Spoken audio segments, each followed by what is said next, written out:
extra content overtime.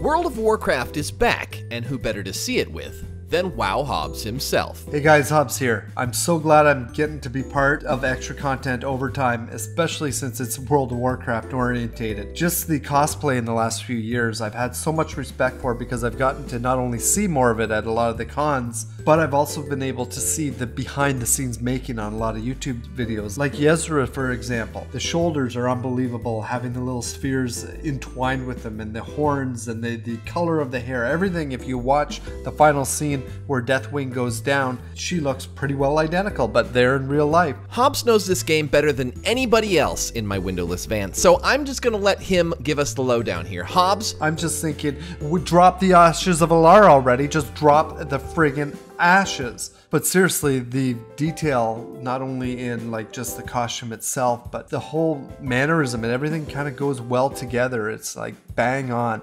Excellent makeup has been really rare in the cosplay community until recently. It's really incredible what motivated, obsessed fans will do to take their art to the highest possible level. This troll makeup is probably made of 5 or 6 pieces that all have to be individually sculpted, molded, cast, applied, and then blended together. That requires a really high level of skill, and this is impressive. And Sylvanas, I'll tell you, has never looked so good. Look at the work on that weapon, and just the whole thing flows together. Like, it blows my mind that, you know, I try to make something kind of cool, and these folks have been able to put everything all together. And you know, that kind of moves into the next set of items we're going to look at, is not only the full cosplay, but the smaller builds, like for instance the paper crafts, which is really taking off.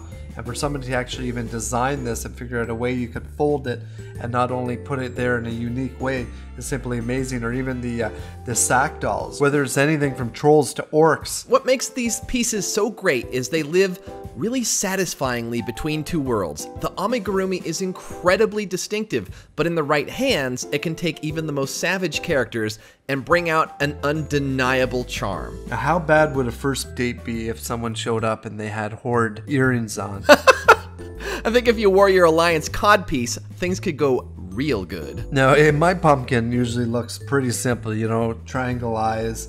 Well, I did try to do a skull flame shield one time, but the work and how they prepared this pumpkin, like, they definitely had it down pat. What's insane to me too is that they actually got the glowing parts in a pumpkin. Jeez. Now we're gonna move on to shields, and I'll tell you, for those who don't know, I'm a paladin in the game and have been for probably 6-7 years. And I've collected shields through multiple raids over the years. I think you can always tell when an artist for World of Warcraft stuff gets it, because if you look at the veins between the wood, in the wood portion of the shield, they're big, they're chunky, they're super deep, deeper than they'd ever be in real life, and it just goes to show that this artist knows the World of Warcraft feel. And to consider that they took it from a 3D game and actually brought it into real life is pretty awesome. Or even the Gorehowl. The Gorehowl was, this little clip shows you the progression that they got to get to the point, which really gives you a lot of respect for the cosplay build. Builds especially that we saw at the beginning of this video, where they had full costumes. I can only imagine what this person could do to make himself look like Garrosh. That one was made by Kamui Cosplay, and she made a full set of Warrior Tier 5 armor, which you can see in the main episode of Extra Content for World of Warcraft, which was last week. Now that the Worgen mask has been painted, it looks simply amazing. It jumped out. In fact, when I saw the mask unpainted, I really didn't recognize it 100% as a Worgen as I do now. And Ian mentioned in the video before you could paint it the way you wanted, but honestly, I couldn't see this mask being painted any other way. This lock outfit had to be one of the cooler lock outfits they had in their time. The only thing I didn't like about it was when you saw a little gnome running around with it. It just didn't seem like right.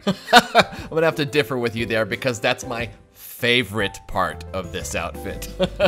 And lastly, looking at these nails, I just want to say two things to end this video. Well, first, before I end it, I just want to say thank you for letting me be part of this. Absolutely. It was an honor. Such a great show. I love watching. If any of my viewers came over, make sure you hit the follow button, because it covers a lot of cool stuff, as you can see just from this little snippet. But getting back to this last item that we're going to cover, I kind of wondered, one, were the nails like, did she have to grow the nails longer and then cut them out? Because it almost looks like that the top of the murloc is actually all part of. It's not like it's been added on, which, you know, that took a long time and a lot of thought, if they're real nails.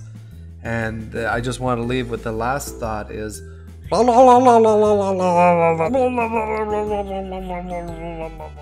WoWHobbs, ladies and gentlemen, a genuine and genuinely cool guy. Thank you for being on the show and giving us your insider's perspective into the world of WoW. I love games, I love art, but I can't be an expert on them all.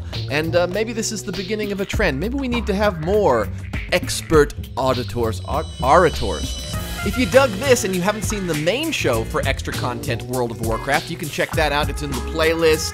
It's before this on the channel. It's available. It's out there, man. It's in the universe. There's probably a box on the screen somewhere. Find it. Anyway, you can also check out the vast quantity of extra content episodes, which span, if you put them end to end, well, they're not physical, so you could say anything. They would stretch to the moon. So you can check out the playlist link as well if you just want to see what games I've covered before the show. All right, until next time, this has been Ian with Verbal Processing, and I shall see you soon.